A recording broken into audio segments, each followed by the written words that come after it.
pemadam api ringan, APAR atau fire extinguisher adalah alat pemadam api yang mudah dipergunakan oleh satu orang untuk memadamkan api pada awal terjadinya kebakaran. APAR dapat berupa tanggung jinjing, gendong, maupun beroda. Berbagai hasil penelitian menunjukkan bahwa APAR berhasil menanggulangi sekitar 30% kejadian kebakaran. Oleh karena sifatnya yang hanya dapat menanggulangi kebakaran awal dan mudah dipergunakan oleh satu orang, maka APAR biasanya hanya mempunyai durasi semprot yang relatif singkat dalam bilangan menit. Berdasarkan konstruksinya, APAR biasanya dibuat dalam dua kelompok, yaitu pertama spare pressure type, memakai gas pendorong bertekanan tercampur bersama media pemadamnya. Gas pendorong yang dipakai adalah nitrogen. Ciri luar dari APAR ini biasanya ada penunjuk tekanan gas di luarnya. Yang kedua, gas cartridge type. Gas pendorong terletak pada cartridge tersendiri, terpisah dari media pemadamnya. Gas yang dipergunakan biasanya adalah gas CO2 atau karbon dioksida atau gas asam arak. Lihat dari media pemadamnya, APAR yang sering dipakai adalah pertama, APAR jenis air. Pada jenis ini media pemadamnya berupa air yang terletak pada tabung dibuat dalam dua konstruksi, yaitu SPT dan GCT. Jarak jangkau pancaran sekitar 10 kaki sampai 20 kaki dan waktu pancaran sekitar 1 menit untuk kapasitas 2,5 galon. Hanya direkomendasikan untuk kebakaran jenis A dengan luas bidang jangkauan sekitar 2.500 kaki persegi. Jarak penempatan setiap 50 kaki. Yang kedua, APAR jenis busa. Tabung utama berisi larutan sodium bikarbonat ditambah dengan penstabil busa. Tabung sebelah dalam berisi larutan aluminium sulfat. Campuran dari kedua larutan tersebut akan menghasilkan busa dengan volume 10 kali lipat. Busa ini kemudian didorong oleh gas pendorong, biasanya CO2. Kapasitas yang ada di pasaran adalah 2,5, 10, 20, dan 30 galon. Jangkauan semprot sekitar 10-15 meter untuk yang 2,5 galon habis dalam 1 menit.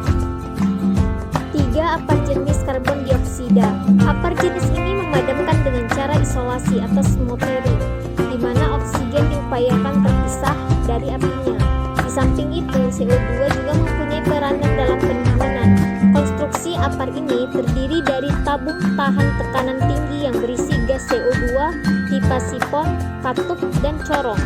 APAR jenis ini dapat dipergunakan untuk cairan yang mudah terbakar dan peralatan listrik. Dapat juga untuk api kelas A, tapi tidak boleh dipakai untuk kelas D. Di pasaran tersedia baik untuk yang jenis portable maupun beroda. Dapat dipakai untuk berbagai cairan mudah terbakar yang merusak busa, di mana APAR busa tidak bisa digunakan. APAR jenis CO2 tidak korosif dan tidak meninggalkan bekas, tidak menghantar listrik, namun kualitasnya akan menurun apabila tidak digunakan dalam waktu yang lama. Bila bobot turun sampai 10%, maka perlu diisi ulang. Pembelian APAR. Pertama, hanya APAR jenis tertentu yang telah disetujui oleh manajemen dan atas rekomendasi pihak tingkat 3 serta sesuai dengan persyaratan yang berlaku yang boleh digunakan. Yang kedua, semua APAR yang dibeli hendaklah diberi label untuk menandakan jenis media pemadam yang digunakan, batas kadaluarsa, tanggal produksi, dan tanggal pengisian ulang, serta cara-cara penggunaannya. Label ini juga harus memuat instruksi penggunaannya, yang harus dapat dibaca dengan jelas. Pertama, rambu APAR dipasang tepat di atas APAR untuk memberi tanda mengenai APAR dan agar mudah dikenali. Yang kedua, mudah dilihat agar diletakkan di tempat yang mudah dicapai oleh jangkauan penglihatan. APAR biasanya diletakkan di dekat pintu keluar emergensi. Yang ketiga, bila diperlukan lebih dari satu APAR dalam satu ruangan, maka jarak antara satu dengan lainnya tidak boleh lebih dari 15 meter. Yang keempat, setiap APAR harus dipasang ditempatkan menggantung pada dinding dengan konstruksi pemuat, tetapi tidak boleh dikunci atau digembok atau diikat mati.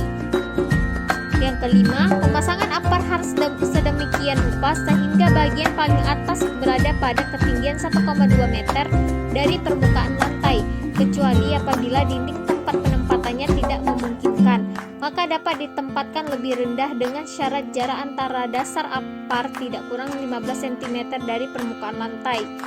Yang keenam, penempatan APAR tidak boleh tertutup dengan benda-benda lain ataupun berlawanan arah dengan pintu evakuasi gedung. Pada tempat-tempat kerja yang diidentifikasi memiliki potensi bahaya yang berbeda-beda, maka akan ditempatkan APAR dengan media pemadam multifungsi atau APAR media pemadam ABC. APAR ditempatkan sesuai dengan jenis potensi bahaya kebakaran yang ada dan tingkat bahaya kebakaran pada suatu lokasi. APAR dengan media gas, non-halon atau CO2 diletakkan pada tempat-tempat tertentu yang mempunyai peralatan listrik dan elektronik. APAR dengan media air, di mana ia mengandung media yang bersifat sebagai penghantar listrik, tidak boleh ditempatkan pada ruangan bertegangan tinggi. APAR dengan media pemadam dry chemical disyaratkan untuk dipasang pada hampir semua tempat kerja gedung. Penempatan APAR alat pemadam api ringan diatur dalam Permenaker Trans RI Nomor 4 Men 1980 tentang syarat-syarat pemasangan dan pemeliharaan alat pemadam api ringan. Persyaratan tersebut antara lain: 1. Mudah dilihat, diakses dan diambil serta dilengkapi dengan tanda pemasangan APAR atau tabung pemadam. Yang kedua, tinggi pemberian tanda pemasangan ialah 125 cm dari dasar lantai tepat di atas satu atau kelompok APAR bersangkutan. Jarak minimal APAR atau tabung pemadam dengan lantai minimal 15 cm.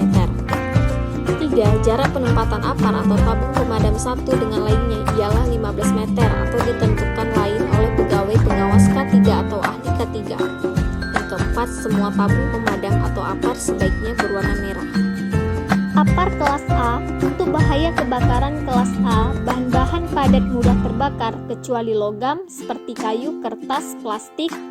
APAR ditempatkan pada lokasi dengan jarak jangkauan pekerja tidak lebih dari 75 kaki.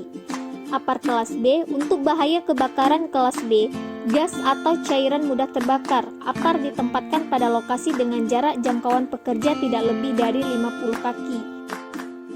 APAR kelas C. Untuk bahaya kebakaran kelas C, bahaya listrik dan perlengkapannya, APAR ditempatkan pada lokasi dengan jarak jangkauan pekerja 50-75 kaki. APAR kelas D. Untuk bahaya kebakaran kelas D, kebakaran logam, APAR ditempatkan pada lokasi dengan jarak jangkauan pekerja tidak lebih dari 75 kaki. APAR yang tidak boleh digunakan atau kembali digunakan. Pertama, APAR yang menggunakan bahan cair yang mudah menguap, karbon tetraklorid atau klorobromometan tidak dapat digunakan lagi. Yang kedua, semua jenis APAR yang mempunyai dampak terhadap kerusakan lingkungan hidup. Yang ketiga, APAR yang sudah berlubang-lubang atau cacat karena karat. Cara penggunaan APAR: sebelum digunakan, pastikan tekanan dalam keadaan baik, tarik pen dan tekan valve serta arahkan nozzle pada bagian tepi api dan kibas-kibaskan dengan rata. Pelatihan APAR: setiap karyawan atau staf harus dilatih tentang cara penggunaan APAR dan potensi bahaya yang ada pada saat melakukan pemadaman api, dan pelatihan dilaksanakan paling sedikit 1 tahun sekali. Hanya karyawan yang telah terlatih dan diberi wewenang yang diizinkan menggunakan APAR. Setiap karyawan harus dilatih untuk mampu mengenali penyebab terjadinya kebakaran, cara pencegahan dan pengendaliannya, termasuk cara penggunaan alat pemadam api ringan. Pemeriksaan, pemeliharaan, dan pengujian atau inspection, maintenance, and testing. Pertama, pemeriksaan harus dilakukan untuk memastikan APAR tersedia dan dapat digunakan setiap waktu. Yang kedua, pemeriksaan APAR dilakukan minimal sebulan sekali dan hasil pemeriksaan dicatat dalam kartu kontrol APAR. Yang ketiga, pemeliharaan tahunan dilakukan sesuai dengan rekomendasi pihak pembuat. Yang keempat, catatan pemeliharaan disimpan paling tidak selama setahun atau sisa waktu pemakaiannya setelah pengujian terakhir. Yang kelima, bila mana ada APAR yang rusak, maka pihak departemen mengajukan permintaan penggantian APAR dan selama proses pengadaan, maka harus disediakan cadangan untuk menggantikan APAR yang sedang rusak tersebut. Yang keenam, karyawan yang ditunjuk bertanggung jawab untuk melakukan pemeriksaan rutin bulanan terhadap kondisi APAR. Berikut ini adalah lampiran-lampiran mengenai APAR. Gambar pertama, lampiran mengenai SIM atau tanda pada APAR. Gambar Gambar kedua, lampiran mengenai cara penggunaan apar. Gambar ketiga, lampiran mengenai standar penempatan apar. Terima kasih, semoga bermanfaat.